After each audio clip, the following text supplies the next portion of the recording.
Hey everyone, I want to do a quick run through of the basics of Techno Bowl, with a particular focus on the new fan-made variant that we've come up with. Some of this, if you're familiar with Techno Bowl, some of this will already be familiar to you. Some of it might be changed a little bit. So first of all, the team only consists of 8 players. It's not the full complement of 11. The reason for this initially is that it's meant to be an arcade feel as opposed to being a true NFL feel. But I have to say, despite that, it ends up being probably the closest board game replication of an NFL game. So I am really excited about it, and particularly excited about the fan-made changes that we've implemented. So, as I say, 8 people per team. The other thing that's slightly not similar to MFL is that all players play both ways. There's no such thing as a designated position. So, the teams have all been renamed in accordance with the 2020 season. I have here the Ankhs, who are the New Orleans Saints, and I've brought in the best players from the Ankhs' side. So, here first of all, as you can see, we've got Armstead. That is, I'll just grab my piece of paper so that I can check. That is Teron Armstead. And he's got a couple of skills with him. He's got pocket protection and team player. So he's really good offensive lineman. Then we have Cameron Jordan, Eric McCoy, and then we get on to Demario Davis, who's a linebacker in real life, Jared Cook, of course, and then Drew Brees, who is something of a superstar. He's got 3 skills on him: sideline passer, pocket passer, and play action. So I imagine a lot to be happening through Drew Brees. Obviously, with him being quarterback, that would be given anyway. Then we have Alvin Kamara, who in real life is a running back, and we have Michael Thomas, who is one of the best wide receivers in the game. He has shake, initiative, and sideliner, so expect him to be running full pelt up the sideline and catching balls thrown by this guy.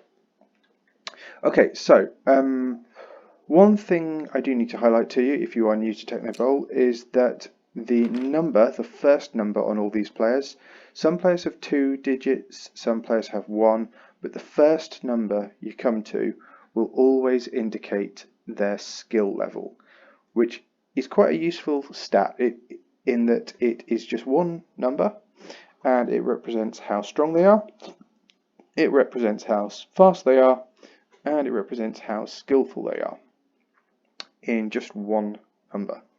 So this guy is only able to move 3 spaces per turn. However, he is the strongest guy on the Ankhs' team. Then you've got the 4s, then the 5s, then the 6s.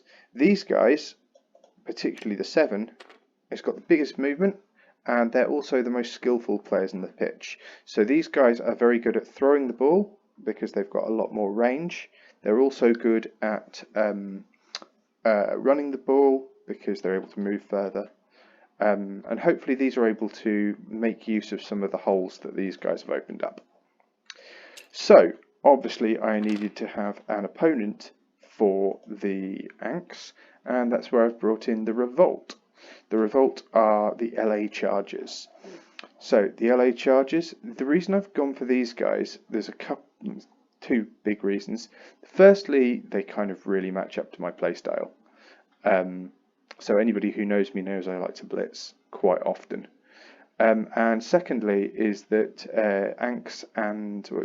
New Orleans Saints and the LA Chargers will end up meeting this season, assuming the 2020 season goes ahead.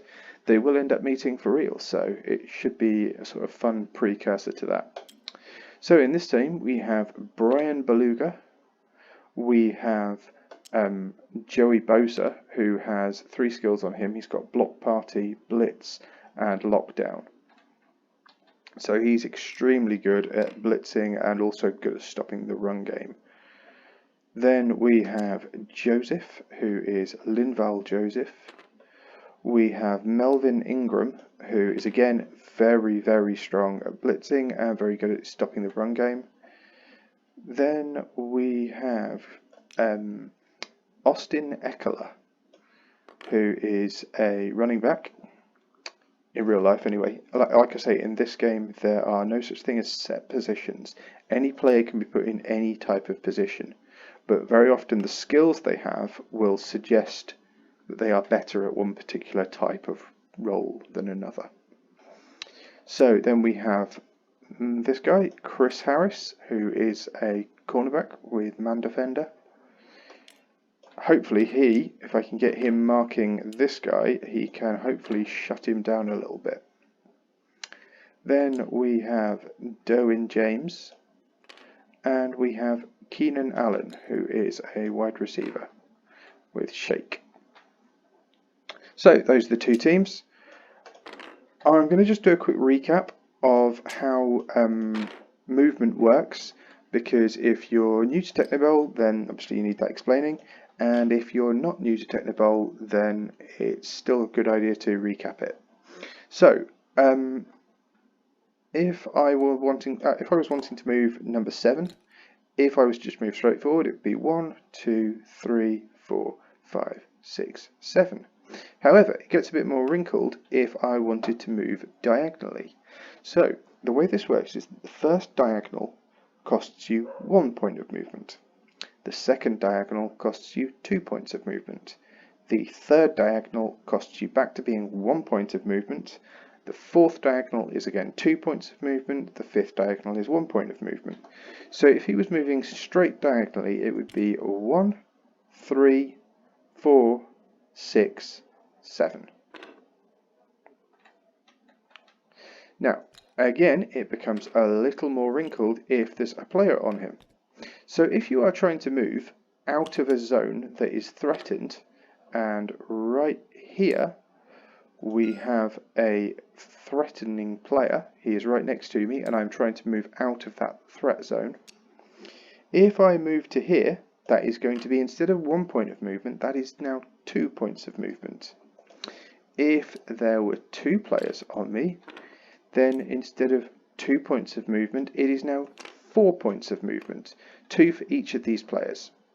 So if he wanted to move, it would be 4, 6, because he's still in this guy's threat zone, and then he can't move any further because he is a 7.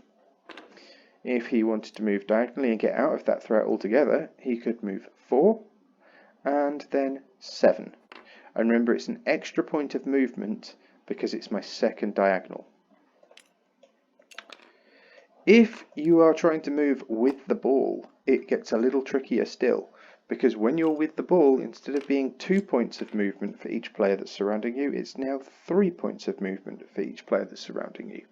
So to move from here to here would cost 3 and 6, and then he can't move again. Similarly, if you wanted to go on the diagonal, it would be 3 and 7, and then he can't move again. Obviously, with any form of NFL, the idea is to get a player holding the ball in the opponent's end zone. Now, one of the reasons why I really like Technobowl is that it does a really good job of simulating this, because we have 4 downs in which to score. If you're familiar with games like Blood Bowl, then you're probably familiar with the idea that we just keep alternating turns, but there's no such thing as downs. If you're familiar with NFL, you are probably familiar with the idea that you have 4 attempts in order to advance the ball 10 yards up the pitch, or at least 10 yards up the pitch, and then you get what's called a new first down. This is somewhere in between, but I think it strikes a really nice balance. So, like I say, the idea is that we have 4 downs in which to score. Okay, so I'm going to go and just get the cards out so that I can demonstrate how kickoff works in this new variant that I have created. So I'm going to grab the kickoff cards.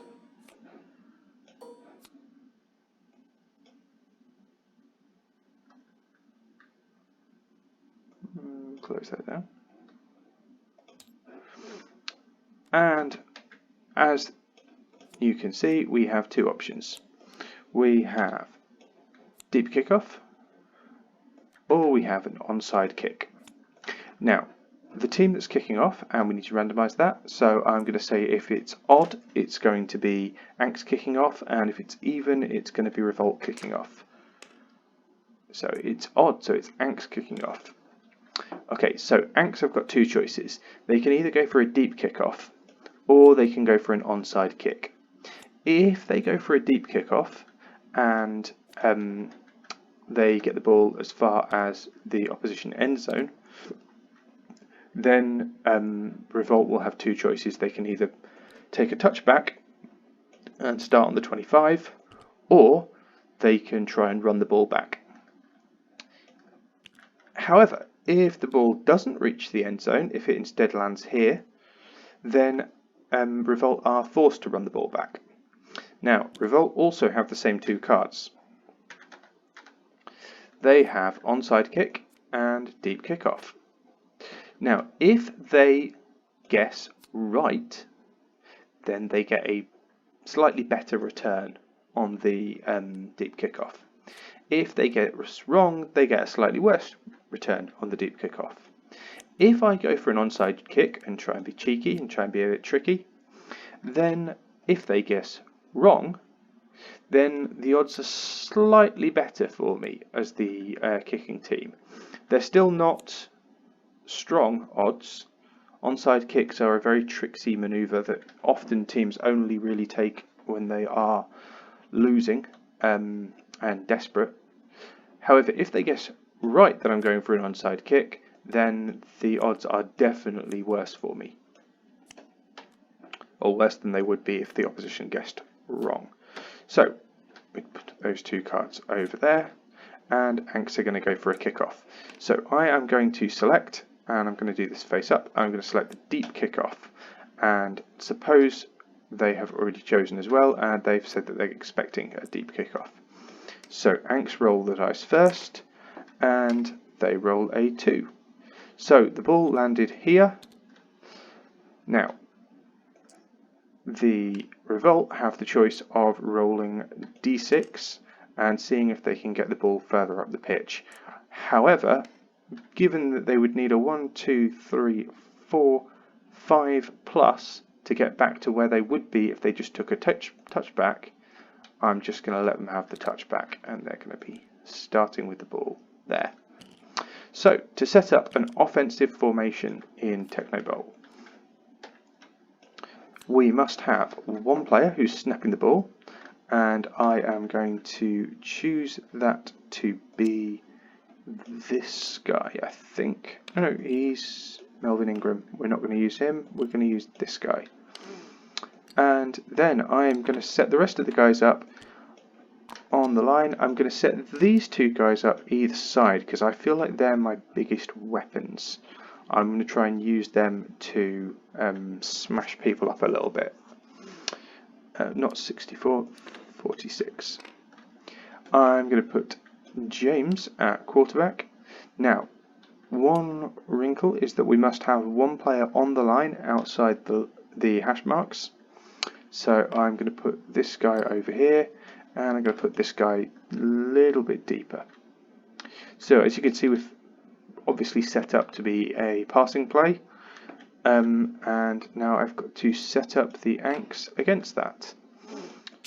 So let's start off by putting a 38 up against this guy. Oh, that's Joey Bosa. We want him. I thought it was that way around. Okay, so let's put this guy here. Let's put this guy there, and let's go with him there. Okay, now I definitely want to do something about this guy because I can shut him down pretty much just by putting a guy marking him, And if I put him there, I also kind of deny this guy the opportunity of an easy hit on somebody. Then I'm going to go for putting a corner outside.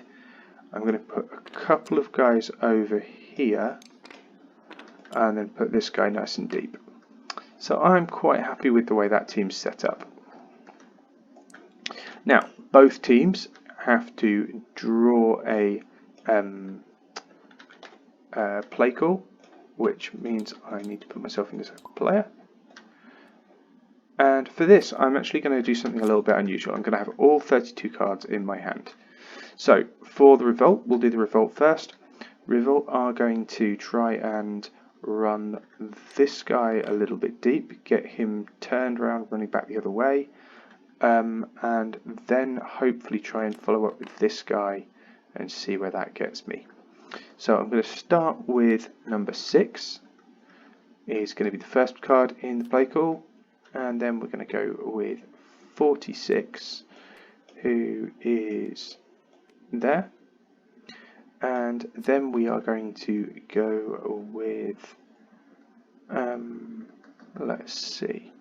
let's go with 7 and use shake, and I'm trying to get a free activation to get this throwaway. Tell you what, now let's move 6 before we do that. Let's go with that, and then let's go to 51.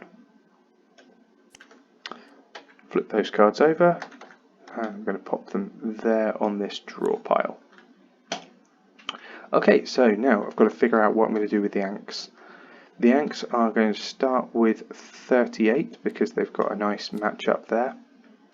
Then we're going to go to 51, hopefully utilise this matchup. Then I'm going to go with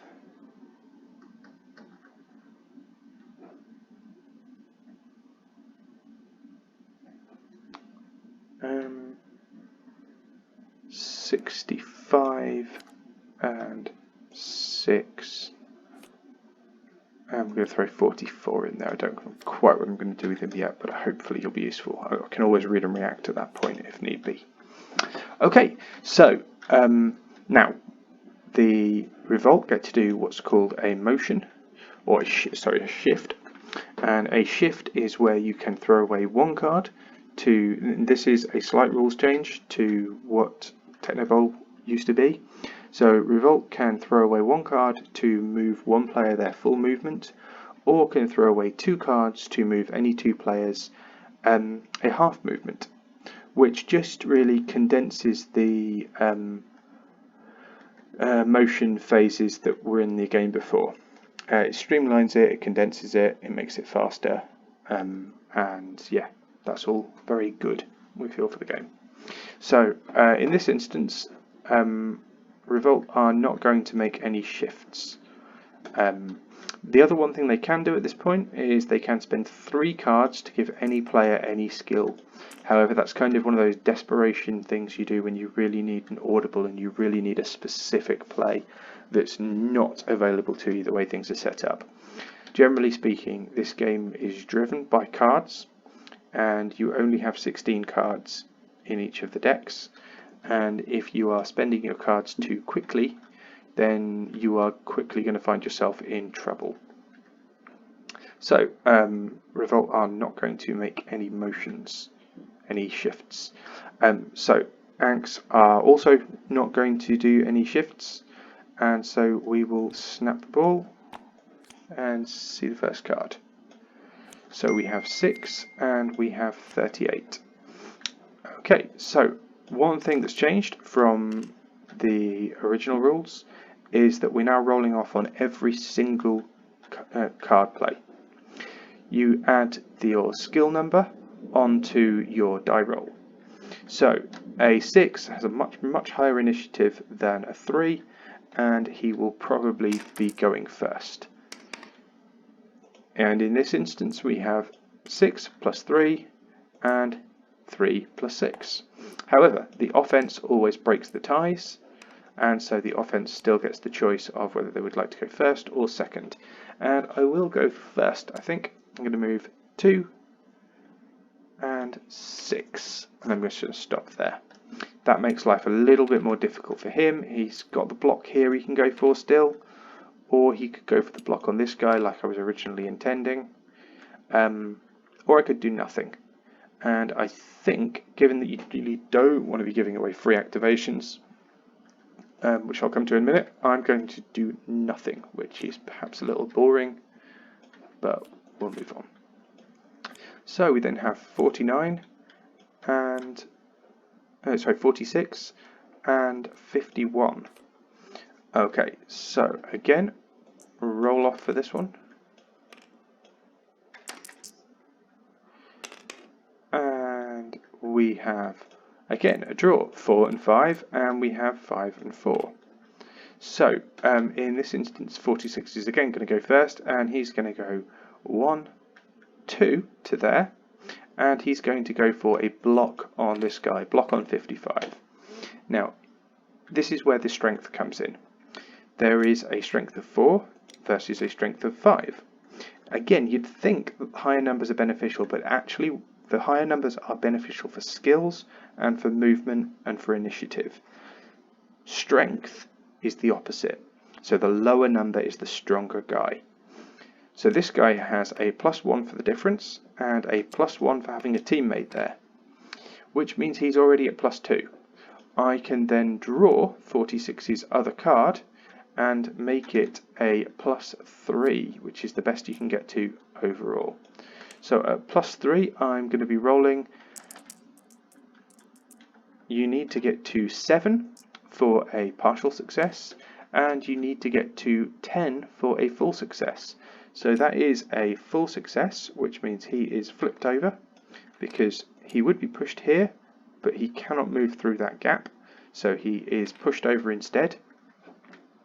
And additionally, because it was a 10+, I get a full activation with any player I want on the Revolt team other than the player that just triggered that action.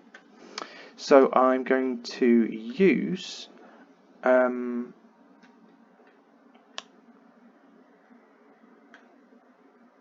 we're going to use number 6, I think. Or what have I got coming up, actually?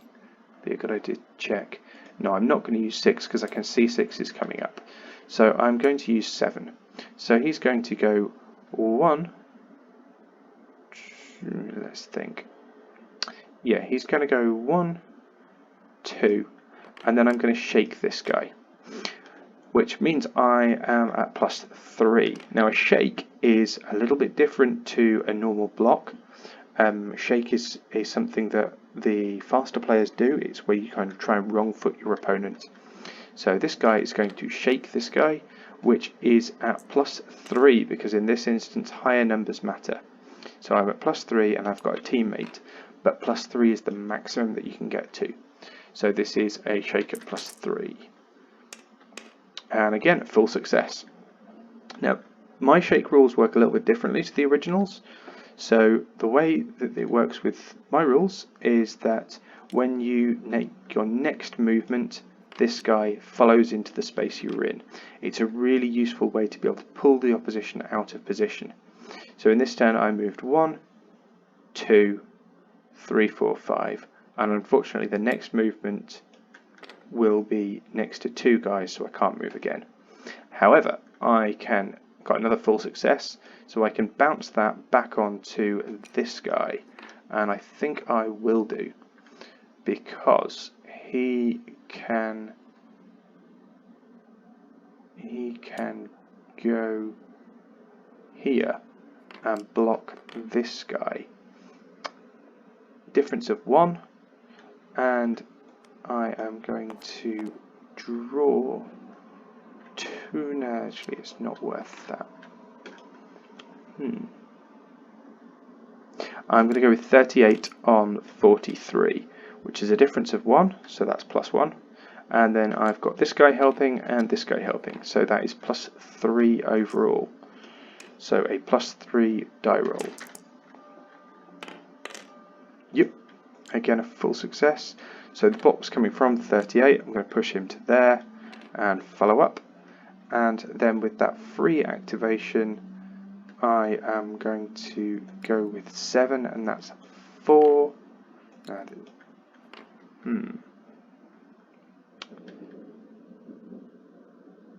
I will go with 7, that's going to be 4,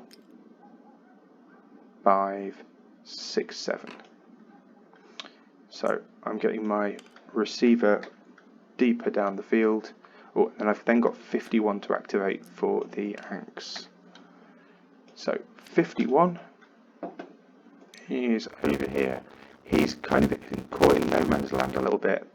He could go round and loop round and try and blitz this guy, but if he does that, he's leaving 2 guys here and here. So I think what he's going to do is just come back here and then block on this guy. It's a difference of 1, and then he's got 1 guy helping. But this 1 guy has got team player, which means that adds an extra +1 when he's giving teamwork. So this is already at +3. So a +3 block for the Ankhs is a full success. And following that full success, I'm going to go with this guy who's going to move into here and block this player. Now it's currently at +1, but I'm going to boost that once to make it +2, and then I'm going to show you something that we've added in, which is to pick 2 cards from your deck and play them face down for an additional +1. So this is what I was meaning about burning cards. If you spend cards too fast, you can leave yourself in problems. You can see the Ankhs have now spent 5 cards, the Revolt have only spent 3. However, Ankhs are going to go for it. They're going to go for the +3 block on 51. And it's a full success, which is good news.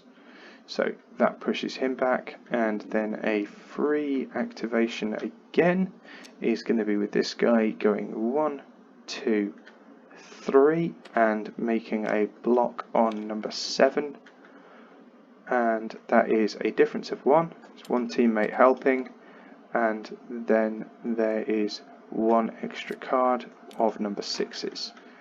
So that is a +3. And with that full success, that means in turn that number 4 can go into there and make a tackle on number 64. So it's a difference of 2, and then with 2 extra cards helping, that is a full success. So I've been quite lucky there with the Ankhs.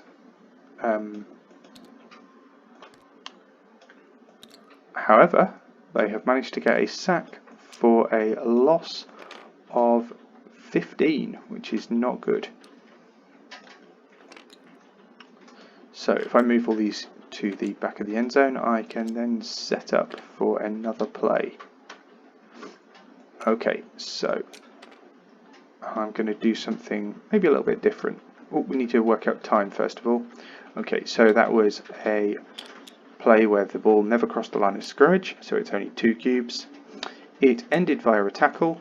It did not go over the first 5 cards. It did not end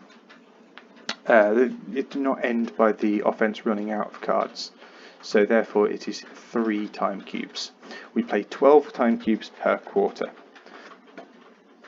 We've managed to get the average time for a game down to around 2.5 hours, which means it's quite comparable with the original Techno Bowl. So I'm reading these upside down again. Let's find the 59. So let's put 46 over here, and then we are going to have this guy deep, put him on the line, and we are going to have him out there. I'm going to move him back a little bit. So that's all set up. Now for the Ankhs defense, they are going to put a 38 here. I'm going to put a 43 there, looking for the nice easy block on this guy. Put a 4 on the line, and then I'll tell you what, we'll swap them over, so I've got him there. Put the 51 there, and then let's put a couple of corners in. This guy again worries me because of the fact that he's got shake, so I think 2 guys is plenty to shut him down, and that should be good. Okay, so let's take all these cards back into hand, and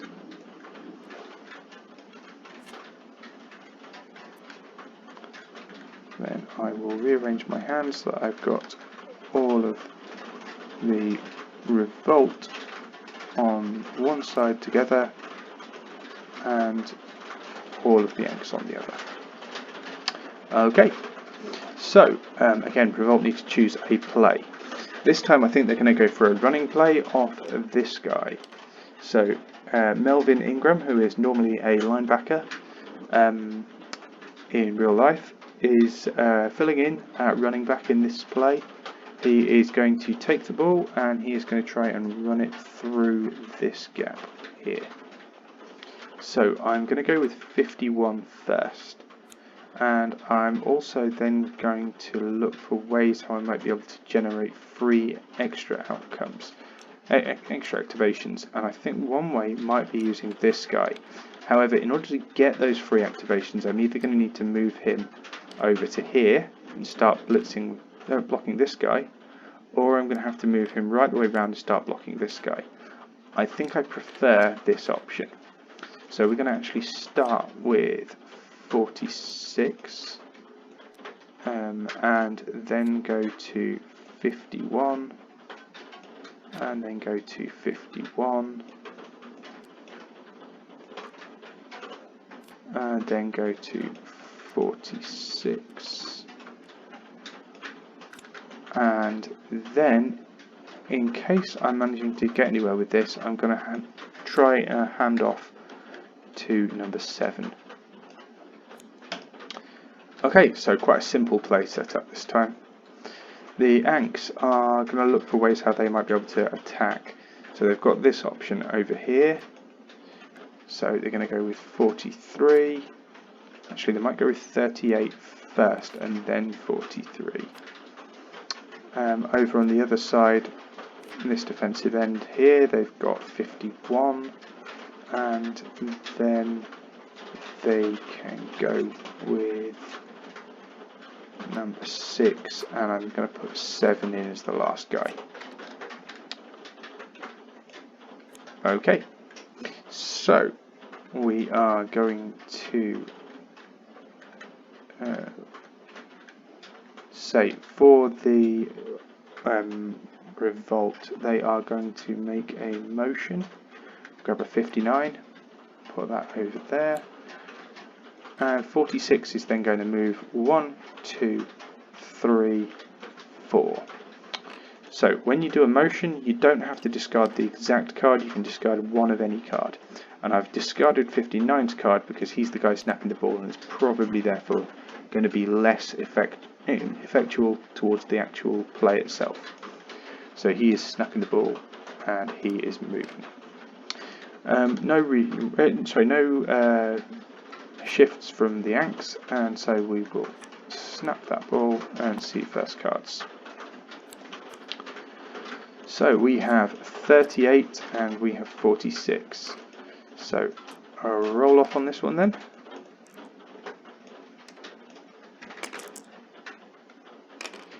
And this time the 38 has won it. The slower guy has beaten him off the line.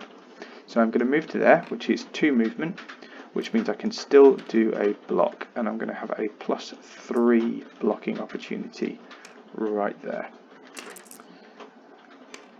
And that's a full success. Push him back to there, and I will follow up. And then following on from that, this guy's going to move in, and he's also going to go for a +3 block. And that's only a partial success, which is the first one of those I've rolled with the Ankhs. So that means that the Revolt get to do a free half move. And the free half move that I'm going to do is just to move this guy down. So that's 1, 2, 3, 4. Okay. So now the 46 on 51. So 46 on 51 is going to be a difference of 1, and then with one teammate helping. So if I discard 2 cards, so there's 1, and let's go for 2. That's then 2 cards discarded, which gives me a +3 overall.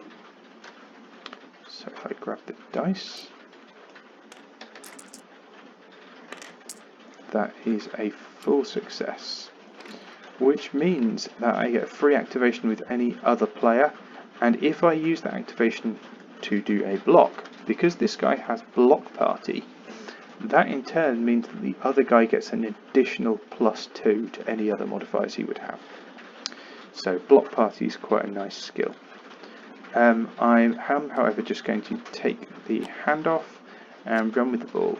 1, 2, 3, 4, 5, because I know what card's coming next. So let's flip over these next cards. We've got 51 and we've got 43. Now 43 is kind of in no man's land. He's absolutely nowhere over here, and the ball is way over here. So the Ankhs are going to do what's called a read and react. That's where they abandon the card they've chosen and they go with another card, and I'm going to go to number 6. So we've both flipped these over, and 51 is the ball carrier there, and 6 is my guy back here. So this time again, 6 plus 5 is 11, and 5 plus 6 is 11, so I'm getting quite a lot of ties in this. So the Revolt won that roll off then. And Revolt are going to start this play by doing a +2 at the minute, but I can boost it to +3. They're going to start by doing a +3 block on number 65. And that's a full success. So push him back, follow up, and then because he's got block party, I can do a free follow up with any player, and the other player will get a +2. So I'm going to use Boza, who's going to move 2 to there, and then do a block at +3 on this guy. And that's a full success, but it's also critical, which means he is pushed down and pushed back and knocked over. And I'm going to follow up into that one, which means Ingram can move over and this time do a block here. Now because Boza has block party, this guy is now at +2 in addition to the +1 that he gets for the difference. So he's technically at +4 overall, but it caps out at +3. So now Ingram can go for a block. And that's again a full success, which means this guy is going to go 1, 2, take the hand off, 3, 4, 5, 6, 7. So now I've got the ball in the hands of my fastest guy, and he is herring away down the pitch. So number 6 was this guy. He is going to stand up for 3 points of movement, and then it is going to be 2 more to there, which leaves him with 1 to move to there.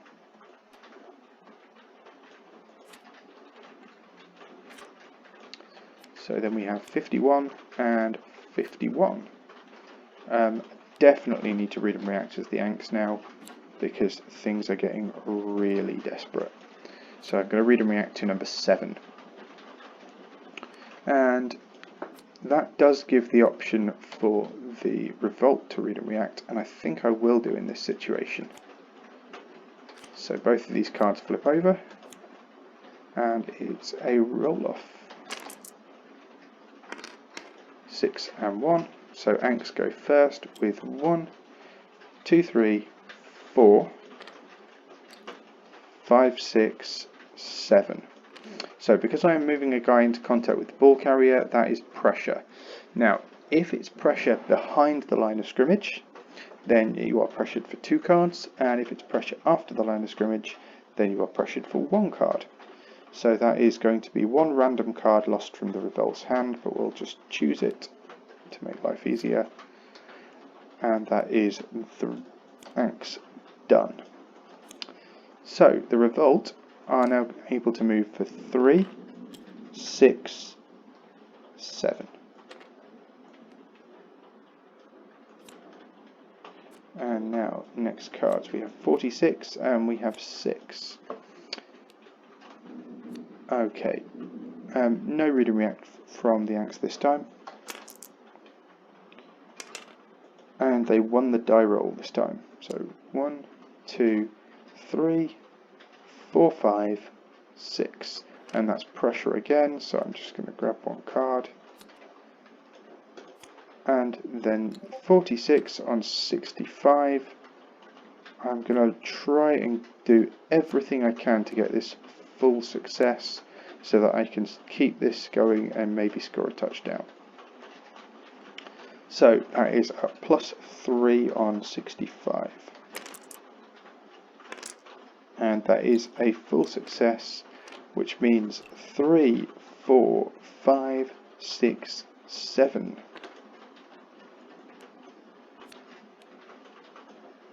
But of course, the Revolt know what is coming.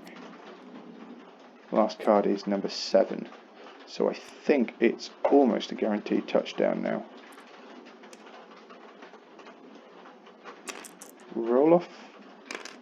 And the Ankhs won the roll off. But if they were to go 1, 2, 3, 4, 5, 6, 7, they could pressure. But Revolt are just going to lose that 1 card and then they're going to score on their turn.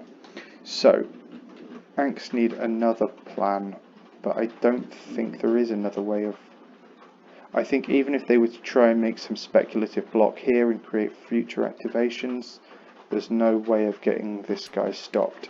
So I think I'm just going to move in there, pressure this guy, and then let Revolt score. So Revolt go in for the touchdown. So at this point, the Revolt have 2 choices. They can either go for a 1-point conversion, or they can go for a 2-point conversion.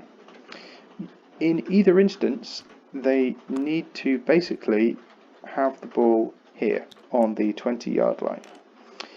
If they choose to go for a 1-point conversion, then they have to kick it through these posts, which means 1, 2, 3, 4, 5, 6, 7. So in order to get 7 on 3d6, you have odds of about 90.7%. So it's not quite a guarantee, but it's above a 9 in 10.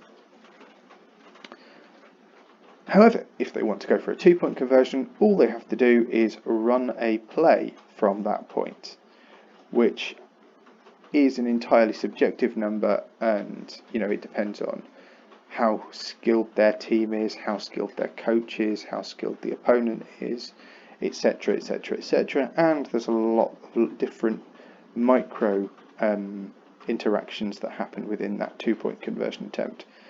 So I think Revolt are just going to go for a 1-point conversion, which means rolling 3d6, and they got the 7+.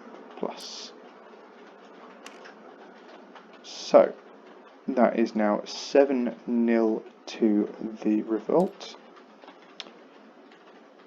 And we have to work out how many time cubes it was. It was a running play, so it was 3 time cubes. It didn't go beyond the first 5 cards. We ended on the 5th card. It didn't end via a tackle. It didn't end by the player, by the team running out of cards. So it is just the 3 time cubes. And now Ankhs start with the ball. Or rather, we have another kickoff. So this time, again, we're just going to do a normal kickoff, and we're going to expect a normal kickoff. So the ball is going to land 6 spaces away. So it is going 1, 2, 3, 4, 5, 6. And given that that would be the point which I would get a touch back, I'm definitely going to be doing alright out of this play. So I'm going to return the ball. Only 2 spaces, so I'm 5 yards better off than I would have been if I'd just taken the touchback. So New Orleans Saints starting with the ball on the 30. Now, when I tend to put the ball slightly ahead, which means that I can then put the player in behind and then bring the ball back. So New Orleans Saints, on their offense, they have got this guy who has got pocket protection. So he is able to extend his team player ability to assist with all his teammates within 3 spaces of him when they are being subjected to a block. But only, sorry, I should complete the rest of that sentence, but only if they are behind the line of scrimmage. And only when they are receiving a block, so not when they are giving a block. I think actually I'm going to put my 5s here and here, and then put my 4s slightly back. This is my first time playing with the Ankhs, so I'm kind of just figuring them out a little bit as I play. Now, the fact that this guy's got play action does also mean I can do some rather funky stuff with pretending to hand the ball off and not doing so. So I might even put a 4 back to act as a potential running back option. So let's then grab the Revolt. So with the Revolt, we are going to try and look at these guys first. So these guys are both blitzers. They've both got block party, both got blitz, and this guy's got lockdown and this guy's got diving tackle. So this team is pretty much exactly what I would love to have. They are very, very blitz heavy, and they are exactly what I would normally choose. So I'm going to go with, let's put the 3, let's go something like this. Now, this guy's got man defender, so I definitely want him on the same side as where I've got the 7. Put him back, and then we're going to have 2 deep safeties. So sort of setting it up a bit like a zonal defense. Having these 2 guys deep, but I've definitely lined these 2 guys up to just double team and blitz down this area. Okay, so let's take all those cards back, and then we'll start to call play. So for the Ankhs, they are going to I'll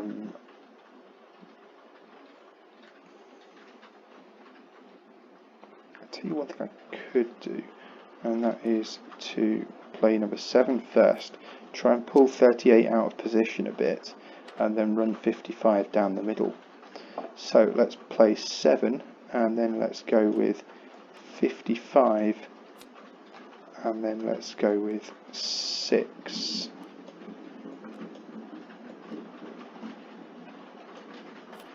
So looking potentially for a quicker pass, quicker release. But if not, I might just do a bit of play action with this guy using the 6. So after I've done 6, I'm then going to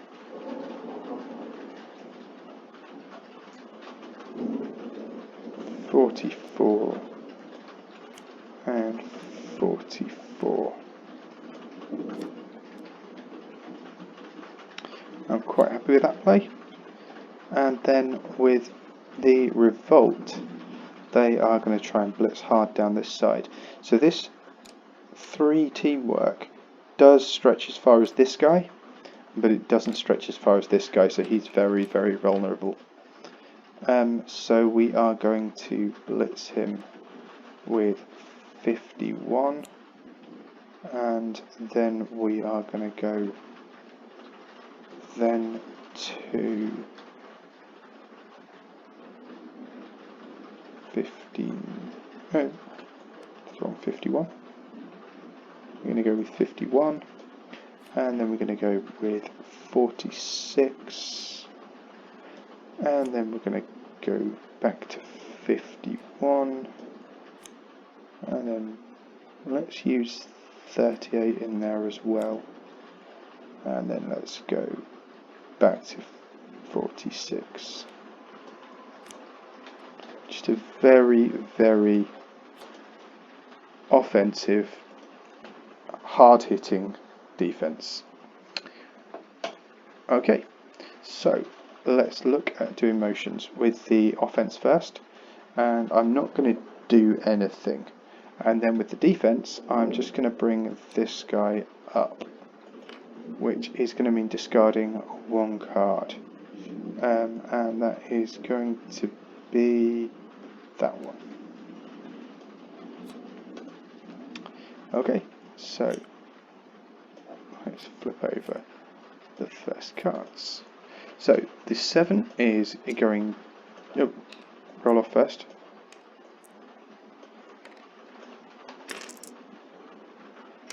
And yeah, the 7 wins the die roll. So I'm just going to snap the ball, and then the 7 is going to move up to there, which is 1, and I'm going to shake on 38. Only a partial success. So it was a +3 and I got 4. So that does make it a partial success, which means when I move away, it does happen as I expected it to. So then that is 4 and 7 to there. Oh, sorry, 6 to there. Let me start again. 1, 3, 5, 7. Gets me to there. Okay, however, a free half move for the Revolt means 38 is just going to come 1, 1, 2 to there. Not quite as successful as I'd been hoping. So 51 is going to have a go at 65. He is a +1 for the difference, +1 for this guy assisting, and I can throw away 2 cards to make it a +3 overall.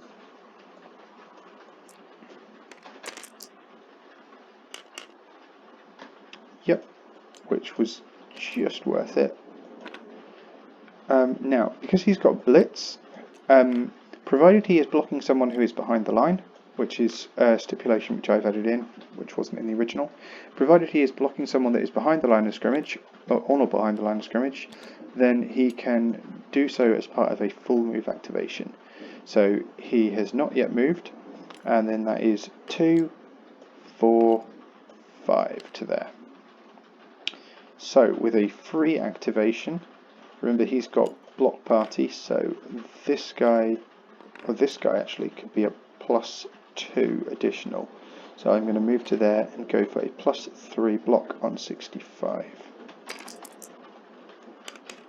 which is a full success. So he's blocked out of bounds, and then this guy can go 1, 2, 3, for a sack on Drew Brees. And I also, because I moved into contact, I do cause pressure.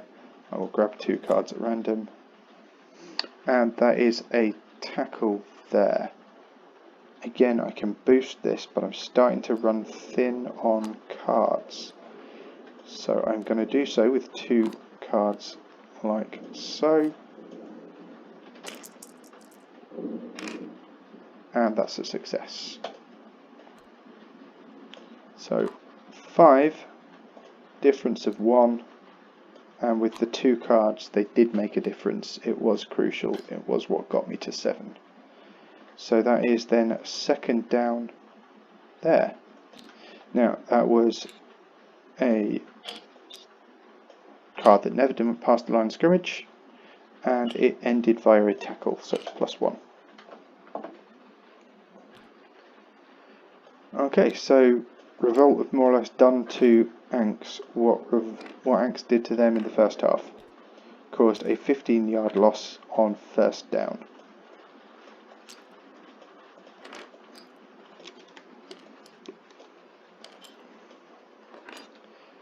If I take all these guys back and set up a new play. Let's go this time with 51 in the middle.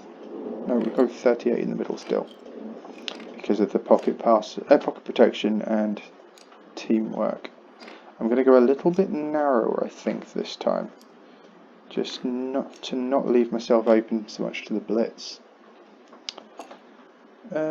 Let's put this guy over here. I'll have Alvin Kamara as a running option.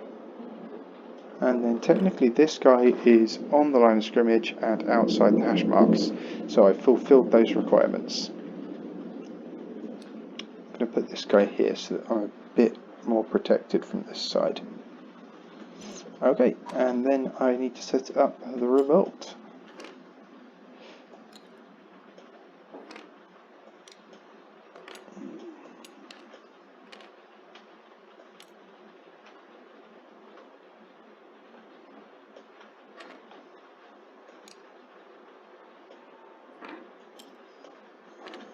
So these 3 guys are required. You must have 1 player on the line for each of the 3 linemen, and they must be in direct contact. Then I'm going to set up the rest of my guys a little bit deeper. So I guess this is a bit more like cover 3. Okay, and then let's put all these cards back into hand.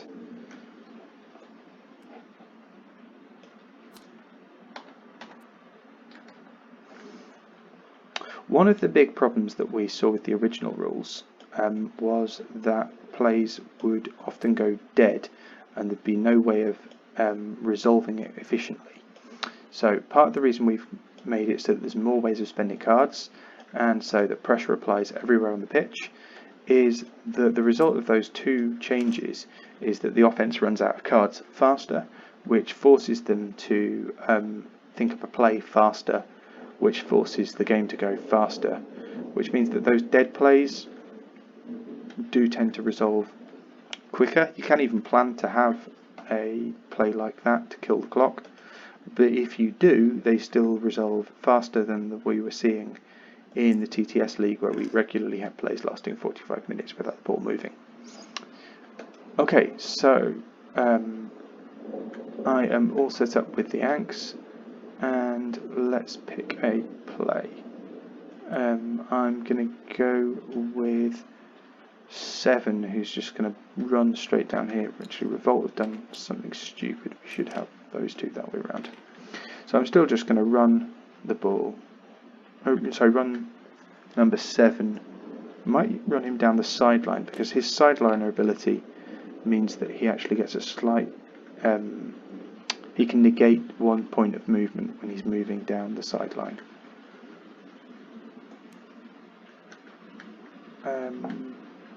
So let's go with 7, and I'm going to show off this function which we have in TTS. So I'll go with 7 here, and then I'm going to go with 7 again. And then let's change things up a little bit and go with 44.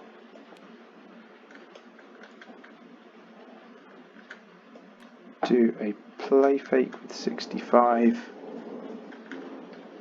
And then we are going to try and keep things alive with 43, protecting that block. Okay, so Revolt are going to try and blitz again with this side using 46. Actually, no, I'm going to go with 51 first because he's obviously got a nice soft squishy target.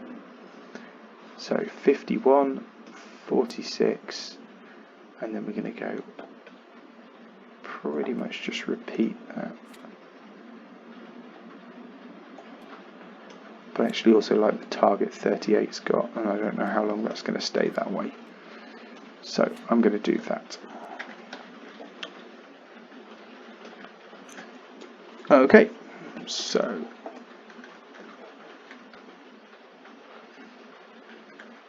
in which case, let's then look at doing a shift. No shifts for the Ankhs, and I won't do any for the Revolt either. So we'll see first cards. So 38 and 7. So we'll roll off. 4. So that makes that a 7 and 1, which makes that an 8. So the 38 has been fast this time, but unfortunately not fast enough. So the 7 is going to move there for 1, 2. He can ignore his movement because of ignore his threat because of sideliner. 3. You can ignore both of them because of sideliner. 4, 5, 6, 7. Okay, so that's that done. Ball should have been snapped. So 38. I've just realised I've been a bit of an idiot with 38 because he is got what looks like a really nice squishy block on him. However, because of pocket protection, the team player ability can be stretched to a 3-man radius. So this would make this a +1 block rather than the +3 I was initially thinking it was. So I'm instead going to move him up just a little bit. Okay, so next cards. 7 and 51.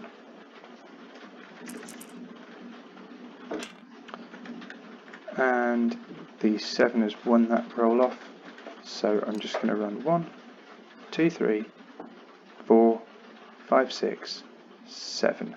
I'll just check that's within range. 1, 2, 3, 4, 5, 6, 7, 8, 9, 10, 11, 12. Way off. However, I was 1, 2, 3, 4, 5, 6, 7. So let's just mark the maximum he can throw to. 1, 2, 3, 4, 5, 6, 7, 8, 9, 10, 11, 12. Could be there. Can I get there? 1, 2, 3, 4, 5, 6. Yes, I can. I'm going to stand just there. So, with 51 now, I've got two choices. Do I try and hair back after this guy, or do I do what I know how to do best and go blitz this guy? I'm going to go blitz. 1, 2, 3, 4, 5.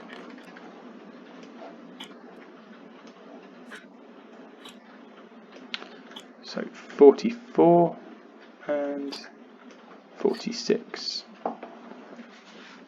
So 46 is going to just come down here and go, whoop, hold up. And the Ankhs won it. So they are going to move him down to there. And that would be a +1, +2. Let's turn it into a +3 block.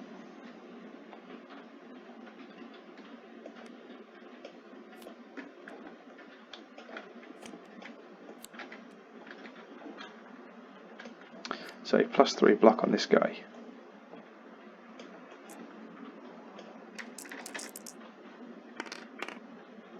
Partial success, which is not nearly good enough because this guy can then go 2, 3 and cause pressure.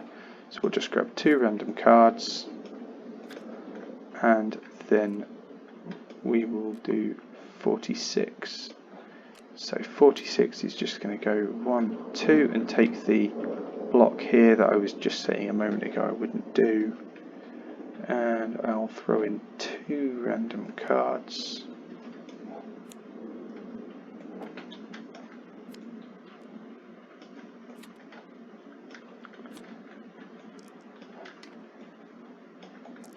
And that is a block there, +1. So that's a partial success, which means I do get a free half move, and I'm going to step up so that if it does get tackled, it's not going to end up being a safety. Actually, let's step up to there. So for 65 and 51. Let's roll off. Ankhs won the roll, and Ankhs are going to take the ball, and then we're going to declare a play action. Now, play action is a new skill I've created, which means that after doing a successful handoff, you can declare play action, which means you choose one of these 2 cards. One says play fake, and the other says real handoff. And I can choose which one I want, and if I get a full success on this die roll, then the ball will stay hidden until the end of the next round of playing cards. If I get a partial success, it will be revealed at the end of this round of playing cards, and if I get a fail, it's revealed immediately. And that's in addition to the additional benefits of being able to take a free activation afterwards. So play fake's quite an interesting skill. Because this guy has got play action, he gets +2 to this play fake roll. And I can also boost it by using either 6's cards, 65's cards, or any other 2 cards. And I'm going to boost it by using 6's card. And in this instance, it is going to be that. So I'm going to roll the skill check, which is a full success. So Alvin Kamara can go 1, 2, 3, 4, 5, 6. And then with the free activation, I'm going to go with 44 to go 1, 2, and put a block on 59. Draw 2 cards to make it up to the +2. Unfortunately, I can't do better than that, so I really need an 8. Oh, not going to get it. So that's only a partial success, which means I do complete the block. And then these guys get, the Revolt get a free half move.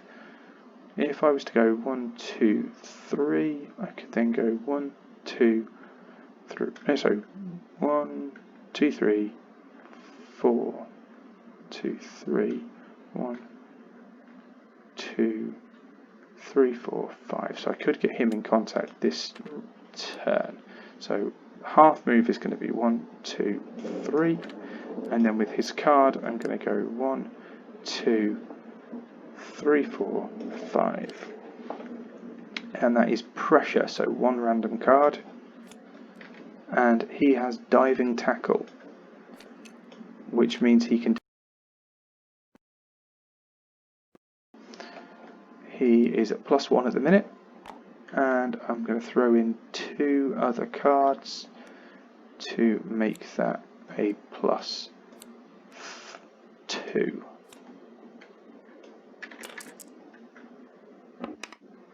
Which is just a success. So this was a running play. 1, 2, 3. It didn't go over the first 5 cards, but it did end via a tackle, so that's an extra 1 cube. And that is the end of the quarter. Now the clock is showing at 1 hour and 10. I promise you I've done a lot of talking. My voice is starting to go. But I promise you, when we do this and we've got 2 players that are quite experienced with this particular rule set, we've been able to get the time down to around 2.5 hours for a full game. So that would be suggesting more like about 40 minutes or so per quarter, or just under that. And obviously with the clock being variable, it does depend what type of plays you're running, how long they're taking, etc, etc. But yeah, thanks for watching, and I will complete this another day.